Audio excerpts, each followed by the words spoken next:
Right now at 5:30, a KGW weather impact alert as people all across the region deal with the fallout from an overnight windstorm, including downed trees and tens of thousands of power outages as we prepare for yet another weather onslaught less than 24 hours out, this time in the form of an atmospheric river.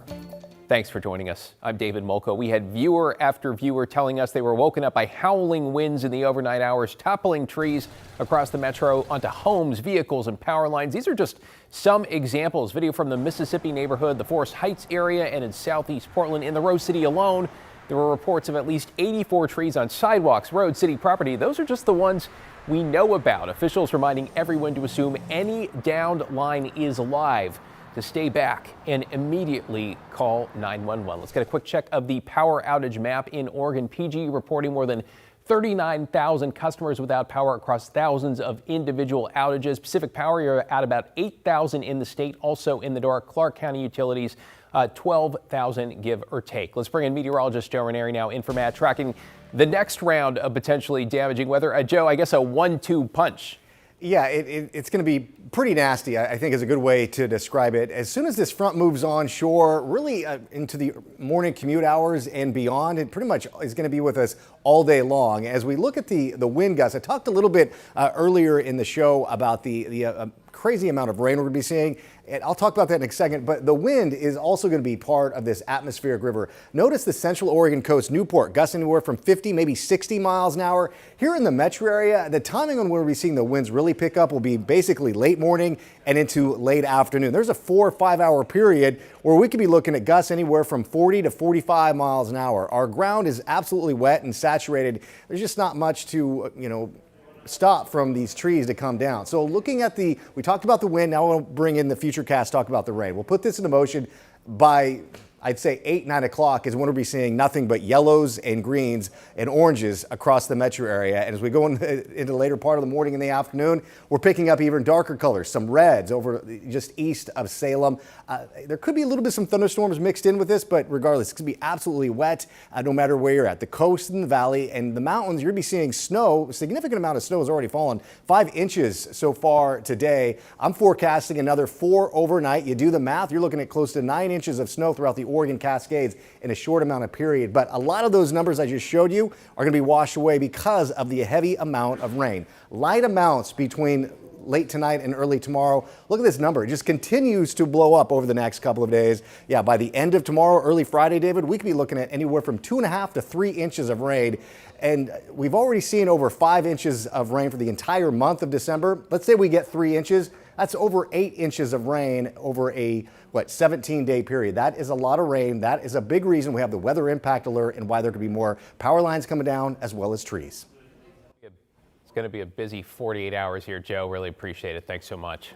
Well, meanwhile, we're continuing to keep an eye on damage around Puget Sound and parts north from fallen trees, as well as flooding in Snohomish County. Officials say a driver went around a road closure and their vehicle was hit by a falling power pole. They were not hurt. In general, Western Washington is still recovering from last week's historic flooding that forced thousands to evacuate.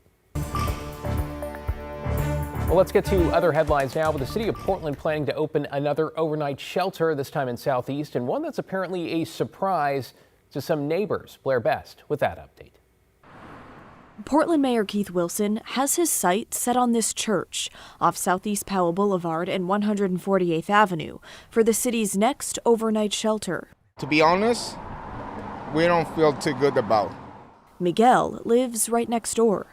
Notification that I get. The city mailed him this postcard with little information. To be honest, I started getting worried. Now, after 20 years in the neighborhood, he's thinking of moving. It's gonna be more drugs, prostitution, and insecurity.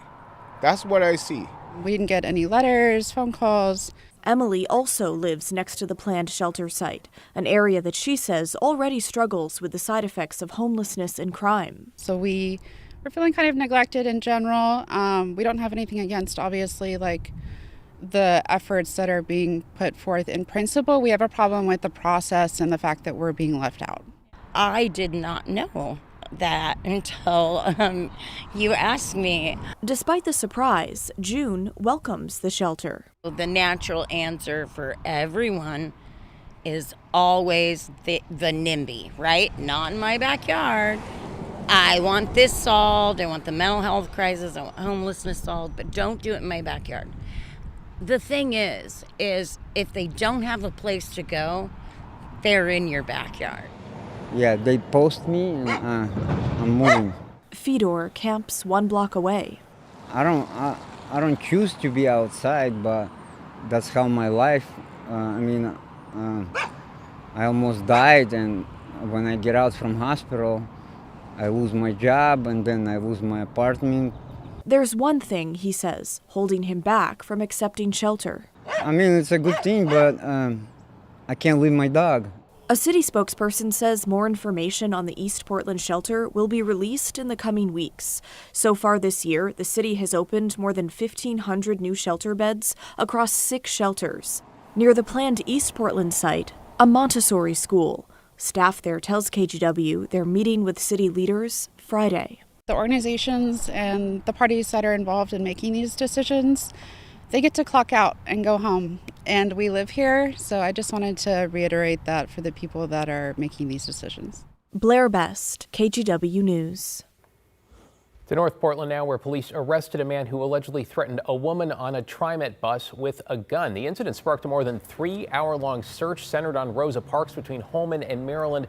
It started around 8 this morning when the woman reported the threat. Authorities say the suspect left the bus, then got on a MAX train. Transit police saying when they stopped the train and approached the suspect, he jumped off and ran down Rosa Parks, then jumped a fence into a backyard. That is when police issued a shelter in place. Obviously, we're concerned for the safety of the folks that live in there, so they send out a notification through public alerts to let people know that police are in the area. They ask people to lock their doors and windows just as a precaution. Police say they arrested 18-year-old Michael Sherman in the garage of a vacant home around 11:30. Authorities add they also recovered a firearm. Straight ahead, KGW follows up on a rampant fraud problem in Oregon that appears to have a simple solution. Kyle Boshi investigates why the state still does not appear to be going for it. And our weather impact alert coverage continues with debris, downed trees, and power outages across our region. And an atmospheric river set to drop what could be torrential rain. Joe's got the details on the timing and impacts when we return in just 2 minutes. The KGW Plus TV app, streaming 24/7. Local news from the team you trust on your time. Track how the weather will impact your day. Certainly becoming increasingly hazardous. Extended, continuous coverage of breaking news live from the scene. That snowpack is still heavy. Go deeper with in-depth interviews and exclusive reporting. All the local news you need, live or on demand. KGW Plus. Download on your TV and watch for free.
We have now issued a weather impact alert. We could expect conditions in some parts of our area to change drastically pretty soon, right? And very quickly, yeah.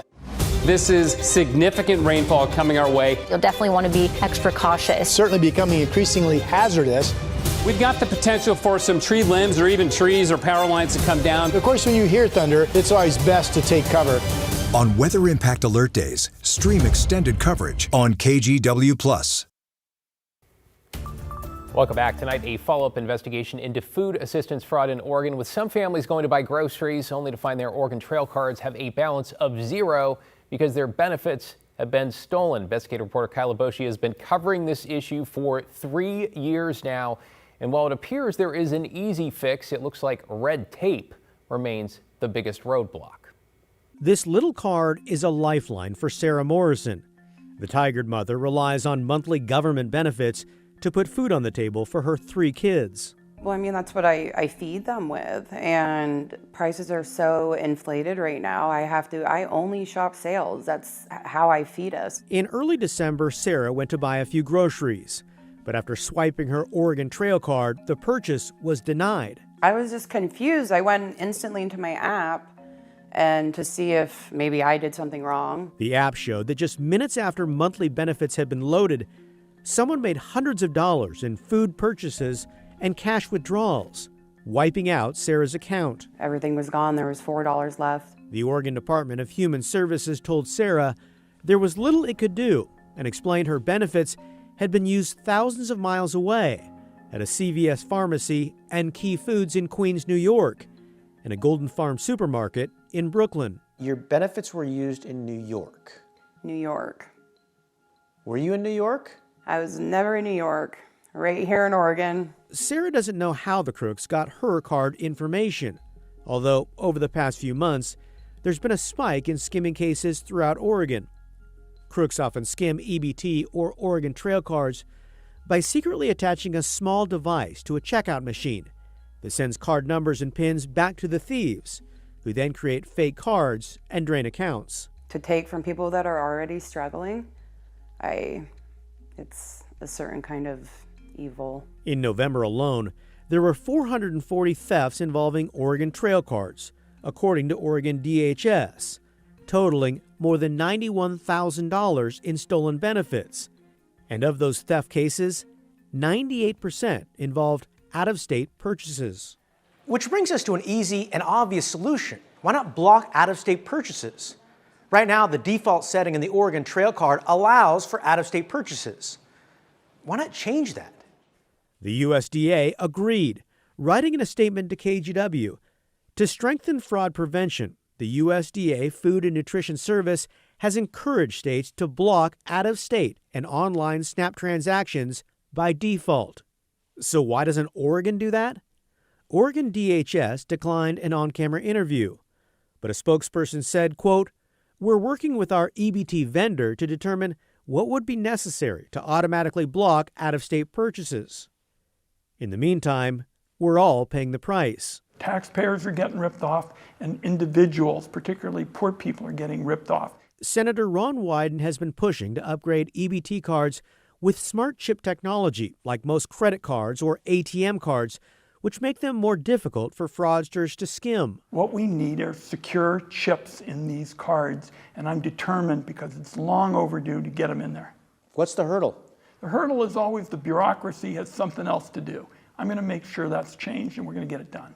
For victims like Sarah, this isn't just about fraud.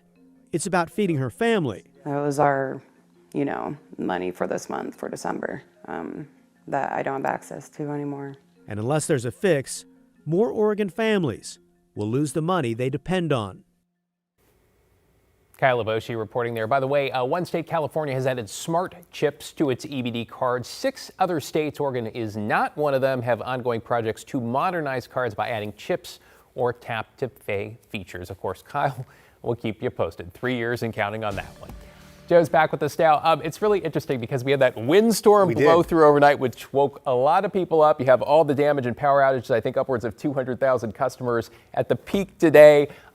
We have the atmospheric river that's coming in the next Keep on going, keep them coming. And we were just talking about this. We had a record high temperature today. Record high temperature of 60 degrees. On average, we should be right around the mid-40s. Balmy. It's definitely not feeling like the Pacific Northwest. Also, the snowfall up in the mountains has been incredible, at least for the last couple of hours. Been nonstop. I've been looking at the Timberline Lodge camera. Well, they need Last it, right? check, they need it. They have 5 inches of snow so far. It's more, something. Right, and more overnight. But I want to focus on what we're going to be seeing heading into the overnight hours. You're basically going to be calm between now and I'd say 6 o'clock in the morning throughout the metro area. Downtown Portland right now, 48 degrees, cooling down a little bit. Though notice the winds are pretty light, coming in out of the south about 9 miles an hour. Well, tomorrow it's going to be nothing but wind and rain. I'm expecting to see gusts anywhere from 30 to 40 miles an hour, basically from late morning and into the later part of the afternoon. With those kind of gusts and the kind of rain we're going to be seeing more down trees, more power lines, and just a mess over the next 24 to 48 hours. Tonight, like I said, mainly dry and calm. Tomorrow, that atmospheric river takes aim on us, and I'm going with about closer to 2.5 inches of rain. The Cascades are going to be seeing heavy mountain snow late tonight. I'll talk about that in a second. But the weather impact alert will be tomorrow through Friday with the flooding threat, down trees and power lines, landslides potential too. Just prepare for more possible power outages. So be prepared. Make sure you have some lights. If you have to get out of your house, make sure you have a go now kit. I know it's a little extreme, but you just never know if some trees come down on your house and you have to pack for a couple of nights. So be aware of that. This is what's on our way. This is that atmospheric river that's out in the Pacific that's going to be bringing in a heavy dose of rain. So expect to see some light showers move through into the forecast after midnight along the coast. By 3:30, 4 o'clock, we're all seeing just some light showers. Well, it turns pretty heavy by late morning. Up and down the I-5 corridor, up and down the Oregon coast. It's kind of tough to see, but there's a little bit of some red embedded in that too. That kind of gives you an idea of just how wet things will be. And it's not going to be a fast-moving system. We're picking up yellows, reds, oranges all morning long and into the middle part of the afternoon as well. This will carry us into the evening hours, and that's why we have the concern of rising rivers and streams that are already swollen from over a week of heavy rain. And we're looking at close to 6 inches of rain for the entire month of December. On average, it's just about 5 3/4. So we're looking good for the rainfall amounts.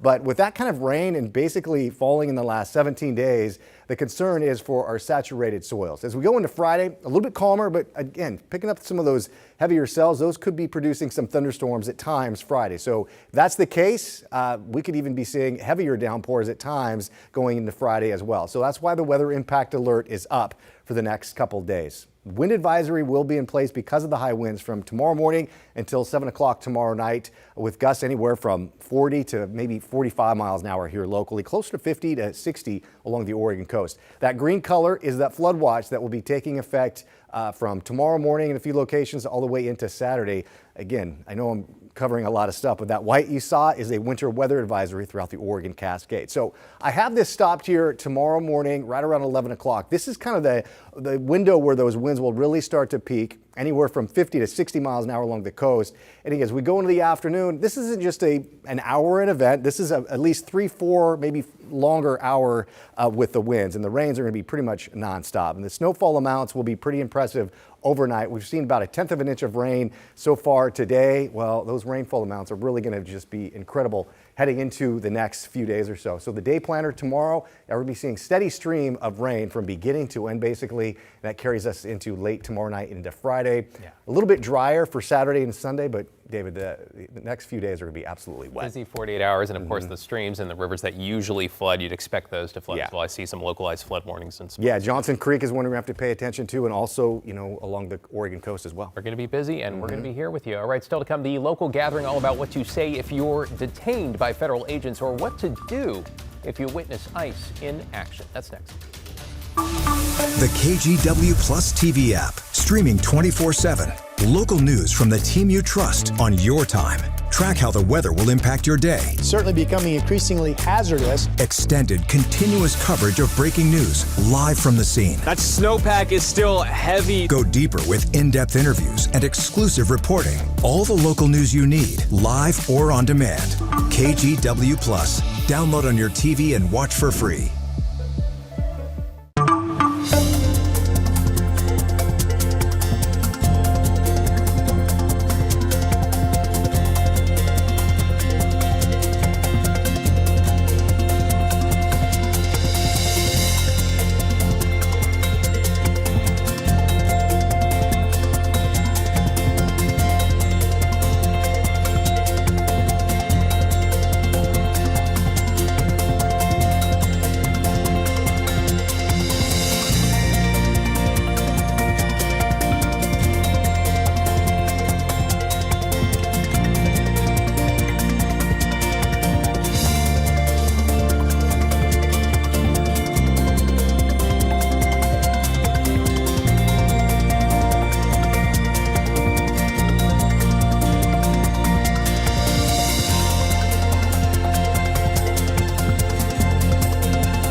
The KGW Plus TV app, streaming 24/7. Local news from the team you trust. Track how the weather will impact your day.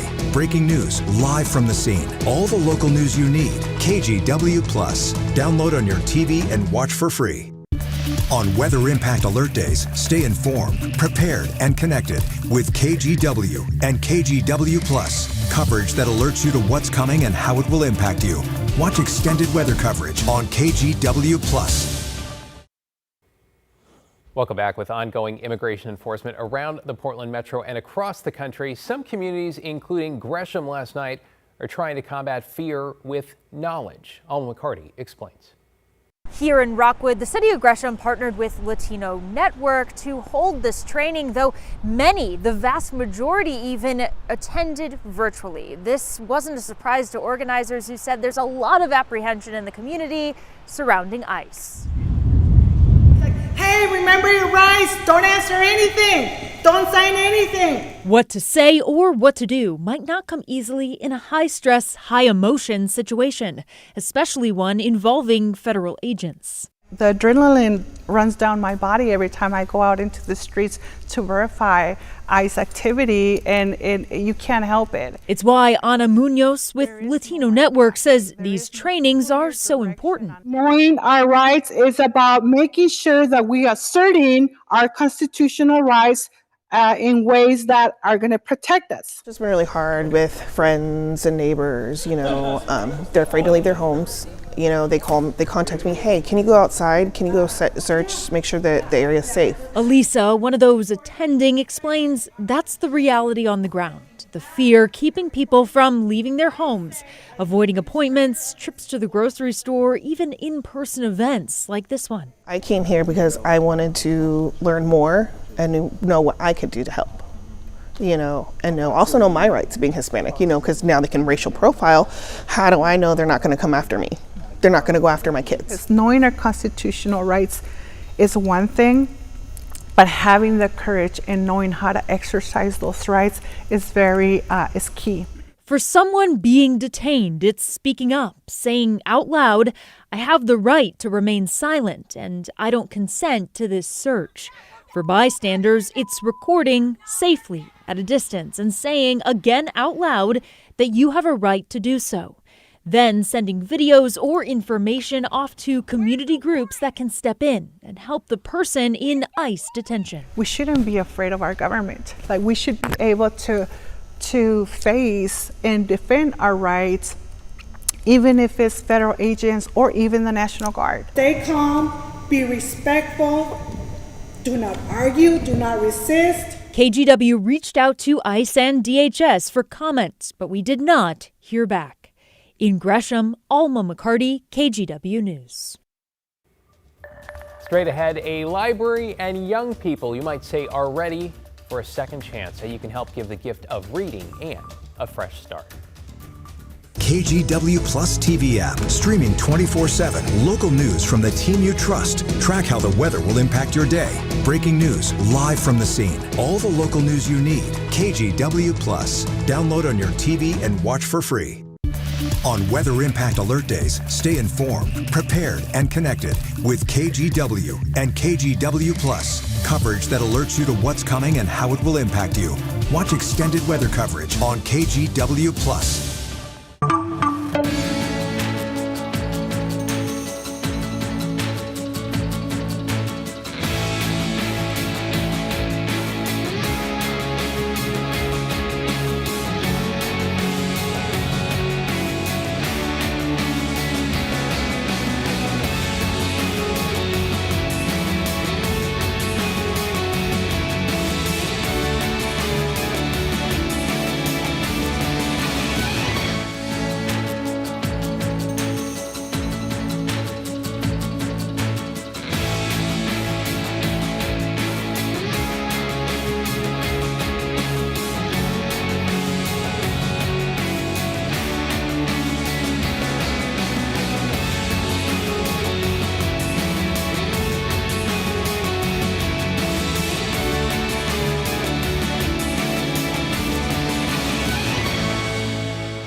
We have now issued a weather impact alert. We could expect conditions in some parts of our area to change drastically pretty soon, right? And very quickly, yes. This is significant rainfall coming our way. You'll definitely want to be extra cautious. Certainly becoming increasingly hazardous. We've got the potential for some tree limbs or even trees or power lines to come down. Of course, when you hear thunder, it's always best to take cover. On Weather Impact Alert Days, stream extended coverage on KGW+. Well, check this out. A juvenile detention center in Woodburn is looking to reopen its library, which means you have the chance to give a young person in custody the gift of reading. You see, the McLaren Youth Correctional Facility has been left with mostly older books bought decades ago from libraries. Now, young people in custody have put together their wish list that says the facility tries to fill out the library at its on-site school and reopen in the spring. We talked to one of those youth, as well as a staff member who says reading can be the start of a second chance. Since coming and being locked up, man, and using my brain and getting away from the cell phone and the weed and the chaos, I feel like my brain is powerful. I can eat up information, I can memorize it, and I can apply it to how I behave. Books are a big part of that. Everybody wants something different, right? There's kids that want to learn how to run a business. There's kids that want to learn a new language. There's kids that like art and they want to learn how to draw. And there's a lot of kids that love fantasy, fiction books, especially series that they can read through and kind of just escape this world that they're in. The more you read. If you'd like to donate, you can text the words book drive to 503-226-5088 and we will text you back with a link to that wish list. We'll stick around for another full hour of news, including we expect live remarks from President Trump at the White House on what he sees as his biggest accomplishments of the year and a preview of what's to come. NBC News will bring you that to you live when it happens, potentially as soon as the very top of the hour. We, of course, are back in just 2 minutes.